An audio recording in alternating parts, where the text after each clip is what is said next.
다산 정약용은 초서 독서법으로 비범한 성과를 만들어냈습니다. 정약용은 초서 독서법 덕분에 18년 동안 약 500여 권의 수준 높은 책을 저술했습니다. 그리고 두 아들에게 쓴 편지에서 초서 독서법을 알려주었습니다. 아들들에게 강조 또 강조하며 반드시 전하고 싶었던 그 독서법은 무엇일지 알아봤습니다. 초서 독서법은 뇌과학, 심리학, 교육학에서 말하는 가장 효과적인 교육법을 모두 내포한 독서법입니다. 다산 정약용을 비롯한 세종, 레오나르도 다빈치, 니콜로 마키아벨리, 정조, 마오쩌둥이 사용한 방법이기도 합니다. 전 세계 역사를 통틀어 이 독서법을 가장 잘 활용한 이들이 우리 선조들이고, 그 중에서도 가장 탁월한 이가 바로 조선의 정약용이었습니다.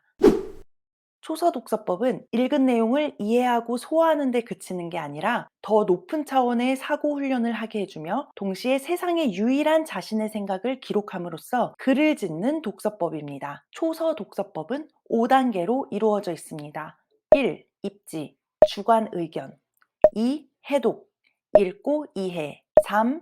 판단, 취사 선택. 4. 초서, 적고 기록. 5. 의식, 의식 확장.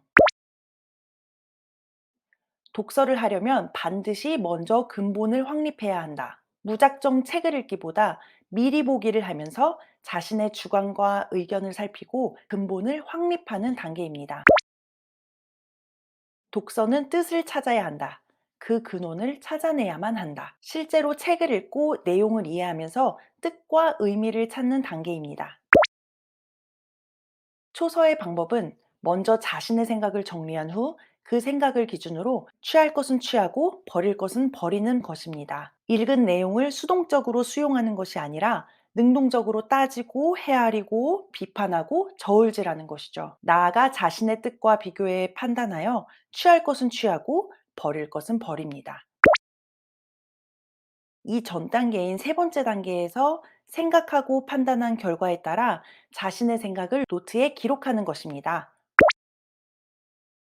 지금까지 읽고 생각하고 쓴 것을 통합해서 자신만의 새로운 견해와 지식을 창조하는 단계입니다. 현대 교육학에서 강조하는 메타인지 학습법이 포함된 심화인지 단계이자 심층 학습 과정입니다.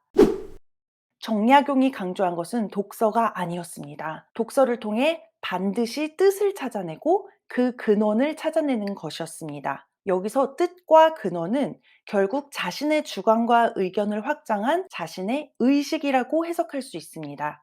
만약 뜻을 찾지 못하고 이해하지 못했다면 하루에 1000권을 읽는다고 해도 그것은 담벼락을 보는 것과 같다라고 정약용은 말했습니다.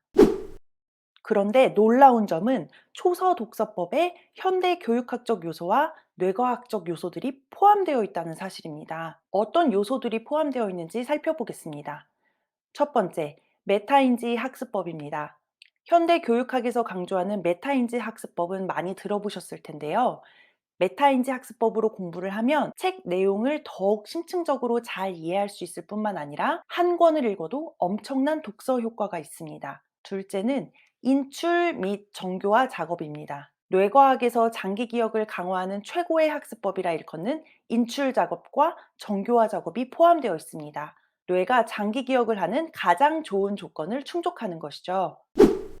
미국 행동과학연구소 NTL에서 가장 효율적인 공부의 형태를 실험한 적이 있습니다. 실험 대상을 두 그룹으로 나눠서 한 그룹은 지식을 소극적으로 암기하고 듣게만 했고, 다른 한 그룹은 공부한 내용을 잘 정리해서 다른 사람에게 설명하도록 했습니다. 24시간 뒤에 머릿속에 지식이 얼마나 남았는지를 조사했는데, 전자는 5%밖에 남지 않은 반면 후자는 무려 95%나 남아 있었습니다. 초서 독서법에서도 자신의 지식을 점검하고 책 내용에 비춰 스스로 질문을 던지고 그 대답을 재점검하고 또 성찰하는 과정이 있습니다. 그야말로 최고의 공부법이라고 할 수 있습니다. 정약용은 복잡하게 얽힌 방대한 지식과 학문을 초서 독서법으로 아주 일목요연하게 정리했습니다. 그리고 그 내용을 새로운 지식으로 재창조했습니다.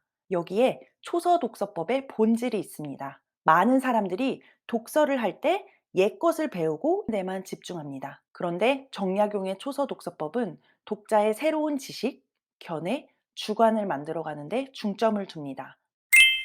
이 영상은 책 초서 독서법의 내용을 참고하여 제작했습니다. 초서 독서법이 정답이라고 할 수는 없습니다. 여러분에게 잘 맞는 독서법이 있다면 이 방법과 조화롭게 활용하여서 즐거운 독서 생활을 이어나가셨으면 좋겠습니다. 다음번에는 더 좋은 영상으로 찾아뵙겠습니다.